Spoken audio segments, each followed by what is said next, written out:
Hey guys, welcome back to the garage. Today I'd like to talk to you about energy, and specifically nuclear energy.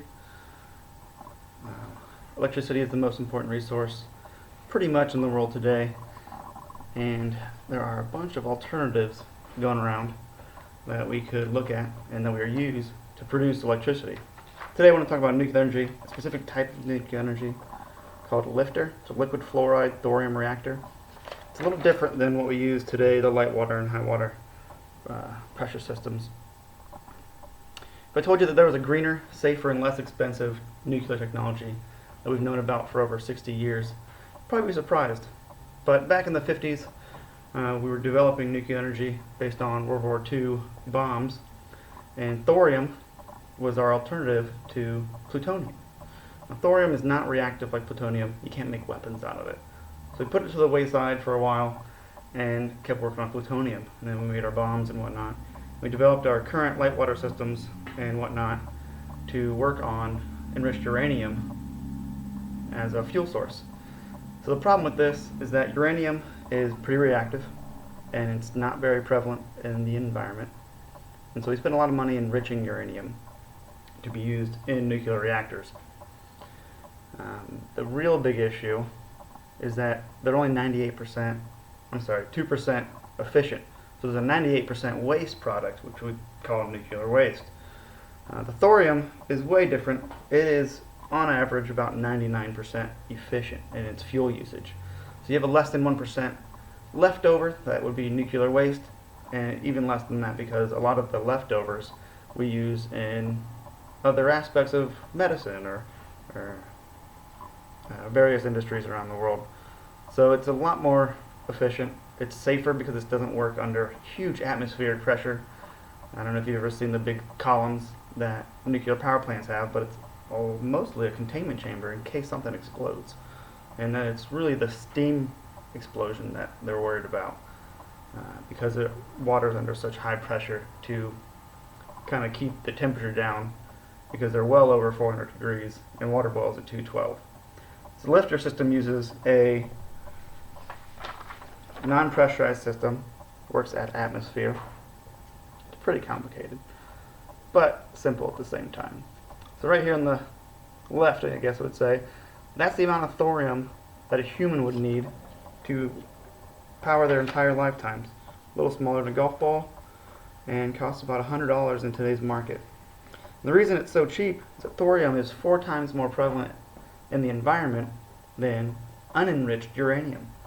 And currently we're just stockpiling this stuff as a waste product for rare earth mines. All around the world there's tons of rare earth mines and they are stockpiling this stuff in the numbers of 5,000 tons per mine, like an average medium-sized mine. And that's enough to run the world for the foreseeable existence of mankind. So let's talk about the safety features of LIFTR versus light water reactors. So LIFTR's not pressurized, doesn't use water as a coolant at all. It actually uses a different liquid salt.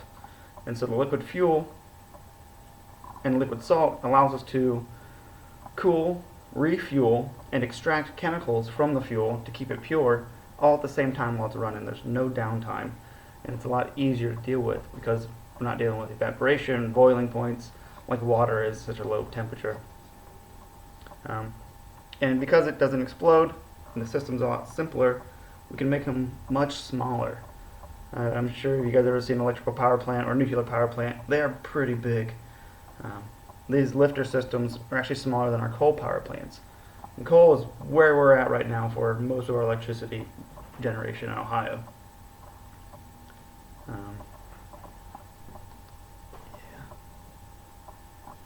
So, and because they don't require water, we can build them away from water sources. Most coal power plants and nuclear power plants are by the Ohio River or by Lake Erie because they need that constant source of water. LIFTR doesn't need that. We can build them in towns. We can build them along metal refineries or smelting areas like Republic Steel up in Canton. They make a lot of metal. And because it works on a thermal spectrum instead of a speed spectrum, more or less, uranium uses speed to produce the explosions. Thorium uses a temperature range. Because it's a liquid soup, Boyle's law, it heats up, it expands, cools down, it contracts. And this is another safety feature because as it heats up, the likelihood of a chain reaction goes down. So it's self-regulating. If it gets too hot, it just cools itself back down because it's not making explosions, nuclear reactions. And then if it gets too cool, the reactions kick back up naturally just because of the density, and it kind of self-regulates. So because it doesn't require water and it's liquid fuel, and we can build it just about anywhere, we could make them much smaller than these giant megawatt power plants that we have all over the place, and we could probably have one in each large community supplying that area for much cheaper. I know they were talking about building them probably one a day, like Boeing 747s. It's about the same cost as an airplane to build this whole thing. And if we get to that point, there's a 10% decrease in cost every 4 years just based on knowledge and experience of the technology. And that's something that really stuck out to me, is that we can make this economical. Furthermore, as far as the safety systems go, if you look here in the bottom, it's got a salt plug. Now, if for some reason the power plant lost power or something cut out, that salt plug is being frozen by a constant fan of cool gases, and if they lose power, the salt plug melts and the fuel drains into these reservoir tanks. So even if we had an event like Fukushima where it got hit by an earthquake or tsunami or a tornado or something like that, the power plant would shut down and the nuclear fuel would just drain into these inert tanks, and all we'd have to do is heat it back up and put it back in the chamber and start things back up in a day or two. Pretty fast. As far as cost goes, right now thorium is so cheap that we could potentially produce electricity cheaper than burning coal. And additionally, we could probably use the byproducts to replace gasoline and diesel. I know because of the temperature ranges it operates at, we could separate hydrogen from water. We could create dimethyl ether, which is basically a direct replacement for diesel fuel. So we could really reduce our carbon footprint with this technology, as well as remove carbon from the air and the water because of the heat we're working at, the temperatures we're working at. We're able to remove molecules from their, remove atoms from their molecules and break down that bond. And overall, it's cheaper than gas. I know I've got a gas price right here at $2.40, which I think is 3 cents cheaper than what I paid yesterday. And if you look here in the highlighted lines, it's a little cheaper than gasoline. And as far as the one on the right, your left, it's actually cheaper per kilowatt hour, 3 for thorium and 5 for coal. And that's a big deal. Coal ash actually contains a lot of radioactive material too. That's the next thing I want to talk about. We don't have to use just thorium in these reactors. Now we use a little bit of uranium, enriched uranium, to get them started, but after that we can use just about any fissile material. So fissile material is just anything that's radioactive, basically, for the context of this video.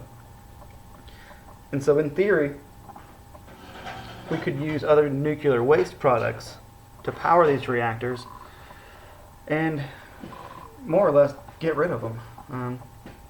Now there is radioactive material left over from these thorium reactors, but it's only radioactive for about 300 years. And all I know, that sounds like a long time, but it's a lot more manageable on a civilization timeline. We could actually manage to store radioactive waste for 300 years safely and then get rid of it later. Our current uranium waste is radioactive for 30,000 years. And right now we don't have a plan for that. Some of it's at the bottom of the ocean, a lot of it's buried in the deserts. And so with these thorium reactors, we could actually dig it back up, transport it over to our facilities, and use it up and essentially get rid of it. At the very least, revert 99% of it to safe energy. And that 1% left over would then become that 300-year radioactive life cycle, the half-life, more or less. I'm sure you guys have heard that word before. As far as development, kind of a timeline. 2010 is when this one was projected, and within 10 years, we could be at pretty profitable industry. It's one of the things holding this industry back is that it's not super profitable like fossil fuels can be. But if we could reach $1 billion investment in the development stage, we could produce yearly $7 billion after 10 years. That'd be great. And honestly, we could cut our CO2 emissions down to zero within 48 years according to this plan, because it is such a direct replacement for fossil fuels. Climate change is a big issue. I know some people don't believe it's real, but it's definitely existing and happening to us whether we like it or not. Our carbon levels are gone up, the oceans are warming up, and we could do a lot of good in researching and investing in technology that can actually remove carbon from water and air to really just make our Earth cleaner and more livable. And if we could wean ourselves off of fossil fuels overall, we would no longer need to strip mine huge tracts of land. I know Kentucky has projects where they cut the tops of mountains off pretty much. Down here in Nelsonville, I'm sure you guys are familiar, we're in mining country, it's old mining country. So it's going to be a hard transition for a lot of people to accept, but we can't use up our natural resources the way we have been. We need to change something. Kind of a last point, I mentioned medicine as far as the possible byproducts of this nuclear reaction, this process. And one thing that really intrigued me was that there's a byproduct that they use to treat cancer called a targeted alpha therapy. And right now we don't have a method to actually produce these. We're kind of just using up what we have. And if we start using this lifter process with the thoride and the fluorium, they actually create these targeted alpha therapy isotopes. And they're very effective for targeting specific cancer cells, and it's more effective than chemotherapy. So that really interests me in not only moving towards a greener future, but having a more sustainable energy, making energy more widely available, and having this crazy cancer-fighting byproduct as a nuclear waste. So, yep, I hope you enjoyed my speech. Again, cleaner, it's way safer, and more effective, and in the long run, can be a lot cheaper. Thank you much.